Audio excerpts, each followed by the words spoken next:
সেদিন ছিল আমাদের হরিদ্বার যাওয়ার দিন। তো সেই দিনকার সেই জন্য আমরা পিসির বাড়ির সব মিষ্টিগুলো বার করে নিয়েছিলাম। পিসিরা যেহেতু কেউ মিষ্টি খায় না, তো আমরা ঘুরতে নিয়ে যাওয়ার জন্য মিষ্টিগুলো বার করেছিলাম আর তখন বসে কিছু খেয়েছিলাম। আর সেদিনকার ছিল আমার ভাইপোর জন্মদিন। তো আমরা সন্ধেবেলা চলে গেছিলাম জন্মদিন বাড়িতে কেক, চিপস, দেখো লজেন্স সব দিয়েছিল। তো আমরা তারপরে রাতে খাওয়াতে বসে গেছিলাম। এখানে ছিল ডাল, আলু ভাজা আর মাংস। আমরা যেহেতু রাত্রিবেলায় গাড়িতে উঠবো তাই বেশি আর খাওয়া দাওয়া করিনি। আর লাস্টে ছিল চাটনি আর পায়েস। আমাদের গাড়ি ছিল 12টা থেকে 1টার মধ্যে। তো গাড়ি চলে আসতে আমরা দেখো এখানে সবাই মিলে বেরিয়ে পড়েছিলাম। আর তোমরা দেখতেই পাচ্ছ যে বাইরে কতটা অন্ধকার। আমাদের ইচ্ছা ছিল সকালবেলার মধ্যে হরিদ্বারে পৌঁছে যাওয়ার, তাই আমরা গাড়িটা রাতেই করেছিলাম। এখানে আমরা সবাই বেরিয়ে পড়েছিলাম গাড়িতে ওঠার জন্য। আর এখানে দেখো সবাই আমাদের এগিয়ে দিতে এসেছিলো। এখানে পিসিরা আগে গাড়িতে উঠে যাচ্ছিলো, তারপরে আমরাও বসে পড়েছিলাম। তো সবাই বসে যাওয়ার পর আমরা বেরিয়ে পড়েছিলাম হরিদ্বার যাওয়ার উদ্দেশ্যে। আমরা এখানে সামনের দিকে বসেছিলাম আর পিসিরা পেছনের দিকে বসেছিল। আমার কিন্তু রাত্রিবেলা কোথাও যেতে খুব ভালোই লাগে, কারণ রাত্রিবেলা বাইরেটা একটু অন্যরকম সুন্দর লাগে। আমি দেখো এখানে বাইরের দৃশ্য দেখছিলাম আর বোন এখানে ঘুমাচ্ছিল। বোন, মা এখানে সবাই ঘুমিয়ে পড়েছিল। তারপর আমরা সিএনজি ভরার জন্য একটা জায়গায় দাঁড়িয়েছিলাম। এখানে অনেকটাই লাইন ছিল, তাই আমরা খানিকক্ষণ এখানেই দাঁড়াতে হয়েছিল। তারপরে আমরা গাড়িতে আবার উঠে পড়েছিলাম সিএনজি ভরা হয়ে গেলে। তো আমাদের হরিদ্বার যেতে টাইম লেগেছিলো 5 ঘন্টার মতো। আমরা 12:30টার সময় গাড়িতে উঠেছিলাম আর আমরা ভোর 5টা, 5:30টার মধ্যে হরিদ্বারে পৌঁছে গেছিলাম। দেখো আমরা হরিদ্বারে প্রায় ঢুকেই গেছি। আর যাওয়ার পথে আরও ছোটোখাটো কিছু মন্দির পড়ছিল। তারপরে দেখো রাস্তাটা পুরোই কিন্তু অন্ধকার আর এখানে ড্রাইভার গাড়ি চালাচ্ছিল। আর তোমরা রাস্তার সামনেটা দেখেই বুঝতে পারছো যে আমরা হাইওয়েতে উঠে গেছিলাম। তারপরে এখানে আমরা হরিদ্বারে চলে এসেছিলাম। আমরা হরিদ্বার থেকে চলে যাচ্ছিলাম ঋষিকেশ। হরিদ্বার থেকে কিন্তু ঋষিকেশ যেতে আরও খানিকটা টাইম লাগে। এই জায়গাটা দেখো কত সুন্দর, এখান থেকে জল ছাড়ছিল। তারপরে আমরা ঋষিকেশ যাচ্ছিলাম। ঋষিকেশ যেতে হরিদ্বার থেকে লাগে মিনিমাম 1-1.5 ঘন্টার। এখানে দেখো কি সুন্দর একটা বড় শিব ঠাকুরের মূর্তি, যেটা কিন্তু দেখতে খুব সুন্দর লাগছিল। এখানকার রাস্তার যে দেওয়ালগুলোতে যে আঁকাগুলো থাকে সেগুলো কিন্তু দেখতে বেশ সুন্দর লাগে। এরকম আঁকা আমি বৃন্দাবনের রাস্তাতেও দেখেছিলাম। আর এখানে দেখো সব রাস্তার দেওয়ালগুলোতে কি সুন্দর ঠাকুরের ছবি আঁকা আছে, দেখতে কিন্তু বেশ সুন্দর লাগছিল। আমি রাস্তার মধ্যে একবার 1 ঘন্টা মতো ঘুমিয়েছিলাম, তারপর আমার আর ঘুম আসেনি। তারপর আমি রাস্তা থেকে এইগুলো দেখছিলাম। দেখো এখানে রাস্তাগুলো কি সুন্দর। আর এটা কিন্তু ছিল একটা হোটেল। তারপর আরও খানিকক্ষণ ওয়েট করার পর ফাইনালি আমরা চলে এসেছিলাম ঋষিকেশ। আমরা ঋষিকেশে যাচ্ছিলাম রামঝুলা, লক্ষ্মণঝুলাতে। ফার্স্টে আমরা ওখানেই গেছিলাম। তারপরে দেখো আমরা গাড়ি থেকে নেমে পড়েছিলাম। এটা ছিল লক্ষ্মণঝুলার ওখানে। দেখো এই দেওয়ালে যে মহাদেবের ছবিটা আছে, যেটা কিন্তু খুবই সুন্দর আর বড়। তারপর আমরা সকালবেলা খেয়ে নিয়েছিলাম লেবু চা। লেবু চাটা খেয়ে বেশ ভালোই লাগছিল সকালবেলা, শীতের সকালে বিশেষ করে। তারপর এখানে দেখো কতটা অন্ধকার, তখন সবে ভোর ভোর হচ্ছে, ভোরও হয়নি। তারপর আমরা দেখো এখানে লক্ষ্মণঝুলার কাছে এই পাহাড়গুলো দেখতে কত সুন্দর লাগছিল। সবে সবে আলো ফুটছে আর নিচেই নদীটা। আমাদের তো ইচ্ছা করছিল যে এক্ষুনি নেমে যাই, কিন্তু আমরা তো কোনো পথই পাচ্ছিলাম না নিচে নামা যেত হয়তো, বাট আমরা রাস্তাটা জানতাম না। কিন্তু তোমরা সিনটা দেখো যে কতটা সুন্দর। এই পাহাড়গুলোর জন্যই কিন্তু বেশি সুন্দর লাগছিল, আর নিচ থেকে যে নদীটা বয়ে গেছে সেটার জন্য। তো এখানে দেখো কত গাড়ি দাঁড়িয়ে আছে, তার মানে বোঝাই যাচ্ছে যে এখানে অনেক টুরিস্ট এসছে। তারপরে আমরা এই ব্রিজটা থেকে হাঁটতে হাঁটতে চলে গেছিলাম নীলকণ্ঠ মন্দিরের উদ্দেশ্যে। নীলকণ্ঠ মন্দিরটা এখান থেকে যেহেতু অনেকটাই দূর ছিল, তো ফার্স্টে আমরা গাড়ি দেখছিলাম যে নীলকণ্ঠ মন্দিরে যাওয়ার জন্য। তো তখন আমরা গাড়ি নিয়ে আমরা ফার্স্টে সকালবেলার দিকে হাঁটছিলাম। ওরকম ভোরবেলার পাহাড়ি রাস্তার সামনে পাহাড়, এরকমভাবে হাঁটতে আমাদের কিন্তু খুবই ভালো লাগছিল। হালকা ঠান্ডা ঠান্ডা, আর এরকমভাবে হেঁটে যাওয়ার একটা অনুভূতিটাই আলাদা ছিল। তো আমরা এখানে ব্রিজটা পার হয়ে আমরা উঠে পড়েছিলাম পাহাড়ি রাস্তায়। দেখো এখানে জলের স্রোতটা কত সুন্দর। আর এখানে একটা বড় হনুমানজির মূর্তি আঁকা ছিল বজরংবলীর। আর এই দেয়ালগুলোতেও কিন্তু বিভিন্ন রকমের আঁকা ছিল। তারপর আমরা পাহাড়ের ওপর উঠে যাচ্ছিলাম। তোমাদের তো বললামই যে এটা পাহাড়েরই মূলত রাস্তাগুলো।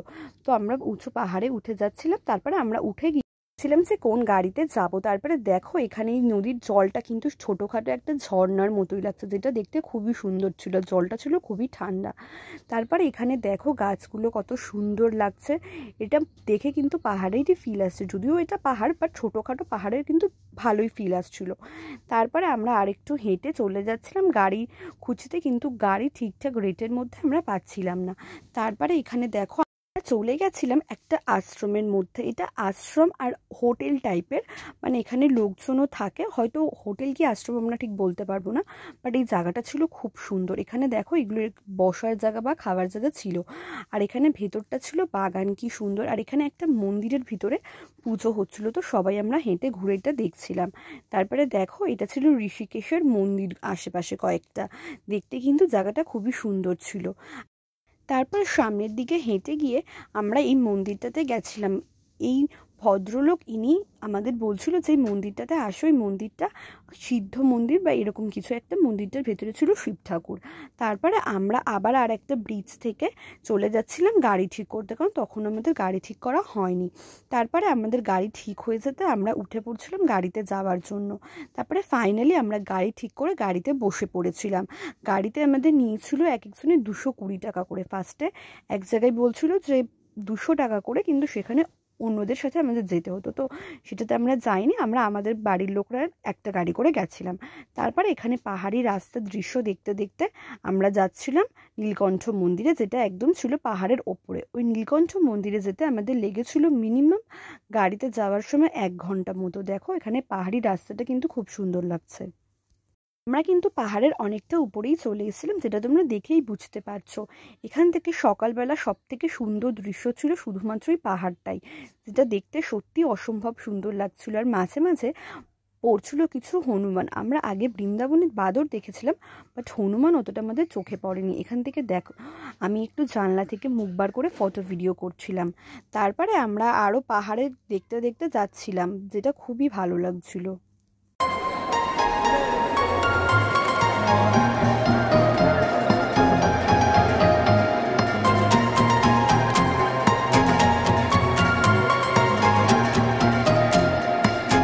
গাড়ির বাইরে মুখ বার করার মজাটাই ছিল আলাদা, কারণ যেহেতু সকালবেলা তখনও রোদ ওঠেনি, তাই রোদটা অতটা লাগছিল না, বাট আমার অনুভূতিটা বেশ ভালোই ছিল।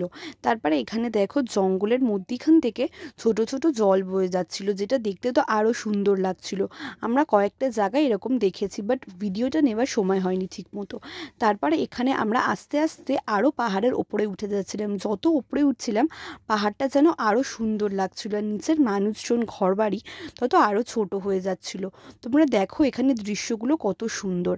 তারপরে আমরা নেমে পড়েছিলাম নীলকণ্ঠ মন্দিরে। এখানে বাবার মাথায় জল ঢালার জন্য সবাই ডালা নিয়ে নিয়েছিল। তারপরে আমরা চলে গেছিলাম মন্দিরের ভিতরে। মন্দিরের ভিতরে দেখো সবাই এখানে বাবার মাথায় জল ঢালছে, আর এখানে আমরা এই খাবারটা নিয়ে নিয়েছিলাম, যেটা খেতে মোটামুটি ঠিকঠাকই ছিল, আর ওইটুকুর দাম নিয়েছিল 20 টাকা।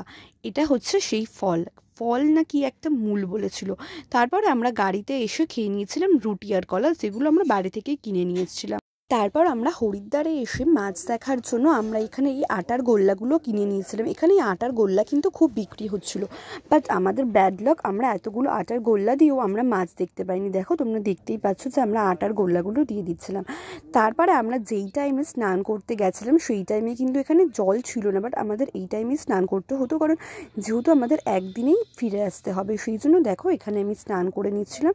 জলটা কিন্তু ছিল খুবই ঠান্ডা, অল্প হলেও ভালো লাগছিল। তারপরে এখানে আমি রেডি হয়ে নিয়েছিলাম ওপরে মনসা মন্দিরে যাওয়ার জন্য। এখানে দেখো তারপরে কিন্তু আস্তে আস্তে জল আসছিল, বাট আমাদের তখন স্নান করা হয়ে গেছিলো। তারপরে আমরা পাহাড়ের ওপরতে উঠে যাচ্ছিলাম মনসা মন্দিরে যাওয়ার জন্য। এখানে দেখো খানিকটা হেঁটে গিয়ে আমাদের উঠতে হয়েছিল মনসা মন্দিরে। এখানে আমরা সবাই উঠে যাচ্ছিলাম। ফার্স্টে এরকম সিঁড়ি ছিল, তারপরে ছিল এরকম ঢালু রাস্তা। ফার্স্টে তো উঠতে বেশ কষ্ট হচ্ছিল, কিন্তু বোন ফার্স্টে তাড়াতাড়ি উঠে গেছিল। উঠে গিয়ে বোন ওখানে আগে দাঁড়িয়েছিল, আর আমরা কিন্তু আস্তে আস্তে যাচ্ছিলাম, কারণ যেহেতু আমাদের সাথে বয়স্ক লোক ছিল। আর আমারও একটু উঠতে কষ্টই হচ্ছিলো, কারণ এরকম পাহাড়ে আমি আগে খুব একটা উঠিনি। তারপরে এখানে অনেকটা হাঁটাহাঁটির পর, আমাদের মিনিমাম 40 থেকে 50 মিনিট হাঁটার পর আমরা ফাইনালি চলে গেছিলাম মনসা মন্দিরে।